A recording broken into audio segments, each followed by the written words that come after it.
Hey guys, Arleesha's hands here and welcome to another video.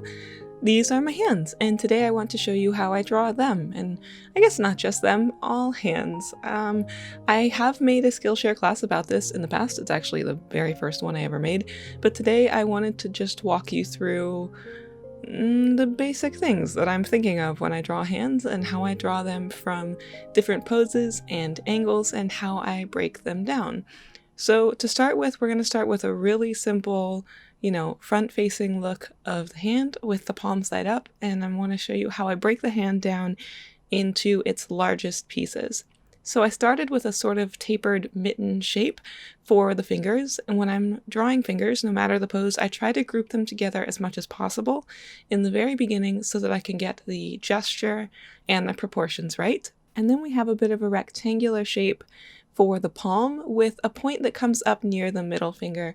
And the middle finger is generally the highest point in the hand, and it kind of flows all the way down, to the highest point of the palm being just below the middle finger where the base of the middle finger is, and then the thumb out to the side and the wrist down at the bottom. And when drawing the thumb, I tend to think of the thumb not only as the part of the digit that sticks out from the palm, but also that larger mass where the thumb connects to the palm. You can see I grouped it together as a larger oblong shape.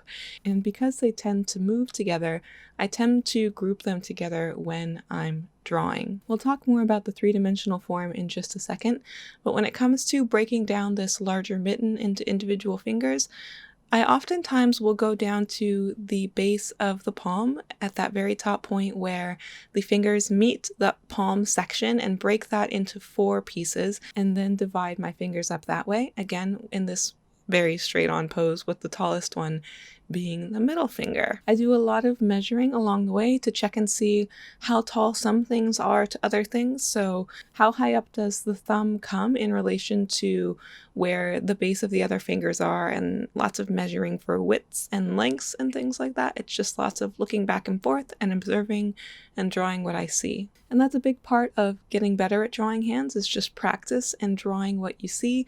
It's not just about getting better at drawing lines, it's also very much about getting better at observing, getting better at learning how to see, really see what you're looking at and know how to communicate that on a piece of paper. I'm going to be talking a lot about the rhythm of hands throughout this video, so I wanted to do this very quick and not anatomically correct sketch of a hand.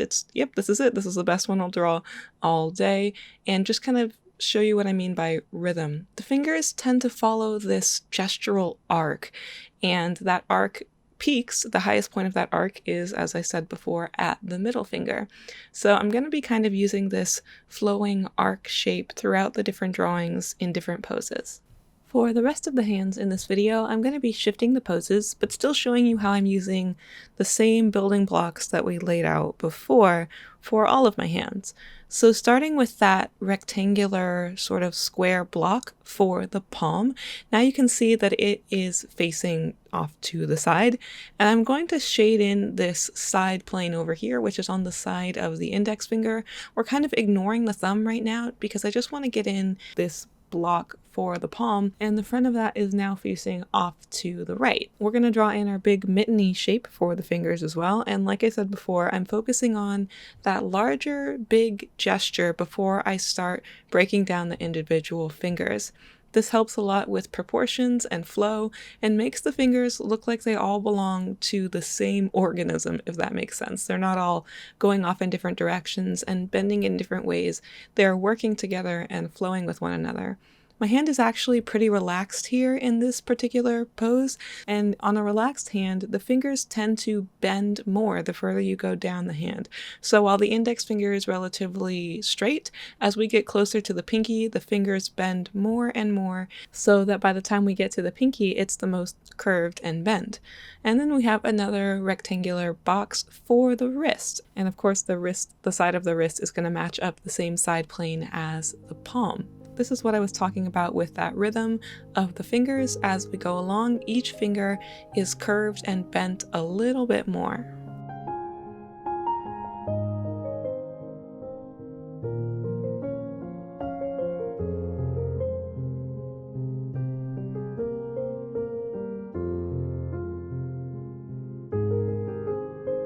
If you're interested in a more exercise-based look at how I draw hands, I'll leave a link to the Skillshare class that I mentioned down in the description. This video isn't sponsored or anything, but the class is there if you'd like to check it out. And you can try Skillshare for free for 2 months if you haven't tried it before via that link as well. The class was the very first one I ever put up, and while I am generally pretty proud of it and I'm really happy that it exists on the platform, it's definitely in need of an update, which makes this video really handy because I'm able to provide a few more examples for the people who have already taken the class, and I'm able to give some tips for drawing hands outside of the class as well, so the two things kind of supplement each other. As I go in to draw this hand alongside my reference picture, I'm thinking exactly the same way I was when I drew over top of my reference. I'm doing lots of visual measuring. So lots of times when I draw hands, I think about the length of the palm section is relatively the same as the length of the fingers, so I can kind of double that distance to get to the highest point of the fingers. Sometimes that varies a little bit depending on how bent the fingers are or just how long your fingers are.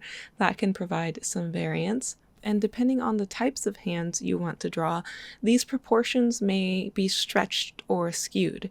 So if you're drawing a really delicate sort of feminine hand, the fingers get a bit more dainty and thinner and longer.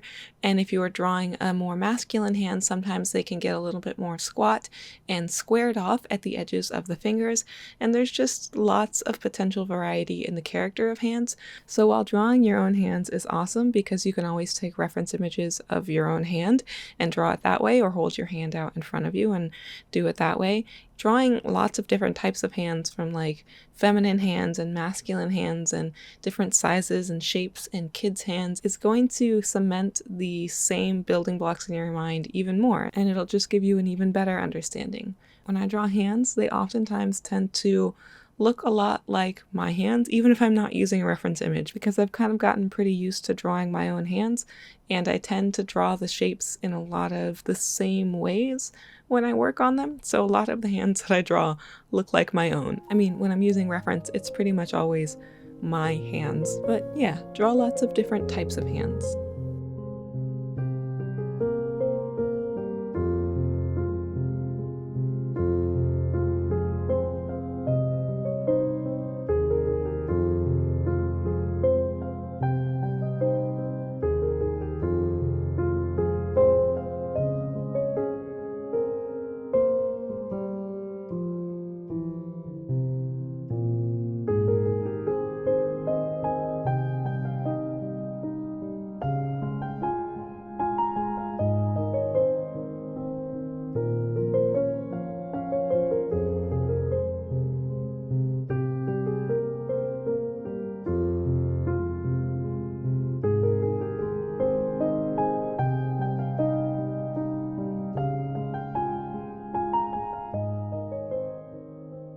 For our second hand, let me show you those basic pieces again. The block of the palm is actually kind of curved a little bit as our index finger goes straight, but when the rest of our fingers curl in, it kind of skews that box a little bit. Our fingers are here with just one straight forward and the rest curling almost into a fist, and we've got the block of the wrist down at the bottom. In a pose like this, I like to think about the longest line. So we have a very long gesture that stretches all the way from down at the wrist straight to the end of the finger, and keeping that curve consistent and fluid is going to help our hand to look more organic. Another thing that's really helpful when it comes to some of the finer details is thinking in terms of straight lines and curves. So when we look at our hand here, we can see lots of organic shapes. But if we break it down like this, we have some lines that are distinctly straight and some lines that are distinctly curved. Having a combination of curves and straight lines is a great way to help your hands to look more dynamic and realistic, because our bodies aren't just made up of circles and they're not just made up of straight lines. So combining those two things together, it takes practice to figure out, but not just for hands, literally for anything you draw, combining straight lines and curved lines, combining, rectangles and spheres, it's the best way to get organic, believable, realistic looking body parts. For this third hand, we're going to do something a little bit different. We're still going to be thinking about those fundamental building block pieces, but because everything is kind of on top of each other, so the fingers are on top of that palm section now, I'm going to be looking at the larger overall shape first. So the whole mitten of the hand, all of it, all together as one big shape first, so I can get the overall size and proportion and gesture correct before anything else. So I'm just carving out one big mass for the entire hand. Once I've got that in, I can start breaking up this larger piece into smaller pieces. So an easy place to cut off is at the wrist. I know where the wrist meets the palm, and then usually I will move into the thumb because that's another big chunk. Once I know where the thumb starts and where it ends, I can start putting the fingers in as they relate to one another. So the index finger we can see the least of, at least the least of that one from the knuckle down to the fingertip. That's what we can see the most of for that finger, and the rest we can see almost none of the rest of that finger. But as each finger curves more and more, again following that rhythm in towards the palm, we can see more of each finger and more of each particular section from knuckle to knuckle. So to figure out where each finger starts, I'm looking again at those relationships where the knuckle of the ring finger is really close to the end of the middle finger, and then the ring finger and the pinky, they like to hang out together a lot. So those two end right around the same place, and I can look at the relationship for each knuckle. And then I can look at the relationship for each knuckle, each joint, and this one is a lot about drawing the overall contour and then carving out the smaller individual shapes. Okay, last hand. Let's really warp the perspective for this one and go back and take a look at those basic shapes. For the block of our palm, you can see the rectangle is shifted now, and we're looking more at the bottom of it. We can't see the top plane at all, and we can hook the wrist right onto that. I'm going to throw some orange circles in here, and this is going to represent the base of the fingers. To get this perspective right, we're going to think of the fingers as cylinders. So the base of those cylinders is going to attach right onto the flat rectangular end of the palm up at the top there, or the bottom from this angle, I guess. So we'll have the part of the fingers that's closest to us, that's where they attach to the palm, and then for the section of the fingers that's furthest away, you're going to notice I'm going to draw those circles much smaller because they're further away. So in order to make the perspective look realistic, we want that variation, that tapering of our cylinders. So when we connect these two circles to one another to actually make our cylinders, you can see much more clearly what I mean. We want them to be larger at the point that's closer to us and smaller where they're further away so that the perspective is effective. This is a really wonky angle no matter what, even if you get the perspective right. It just looks so strange because the wrist is going to look huge, because it should, because it's close to you. The rectangle of the palm is going to look much flatter and squatter and not very long, because we're seeing mostly the bottom of it and not really the length as much. And the fingers are going to look comically tiny next to the wrist when you're drawing it in. It's going to feel so strange and unnatural to make the fingers so skinny and so short, but I found that drawing in either end of those cylinders first and then connecting the lines is a good way to help your brain to actually see what's happening here, instead of just going, I know fingers need to be long, they can't actually be this short. They can, actually, once you start talking about perspective.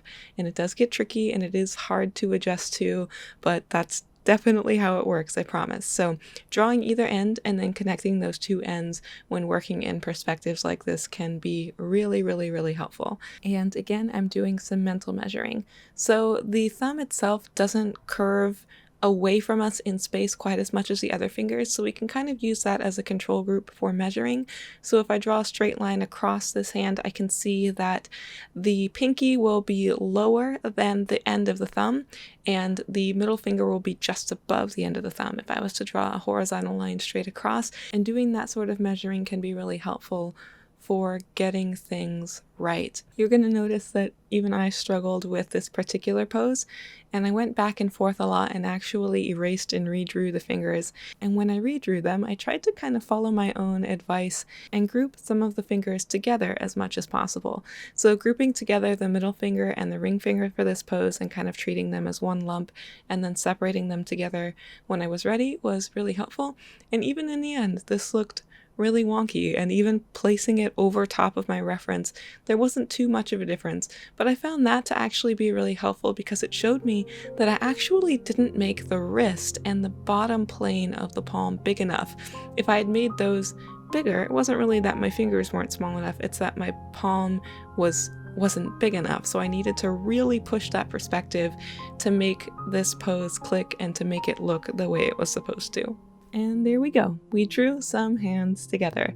I hope you guys have enjoyed this video and found it helpful. If you want to see a slightly slower pace and a little bit more in-depth look at this sort of process, you can check that class out down in the description. I'll leave a link down there.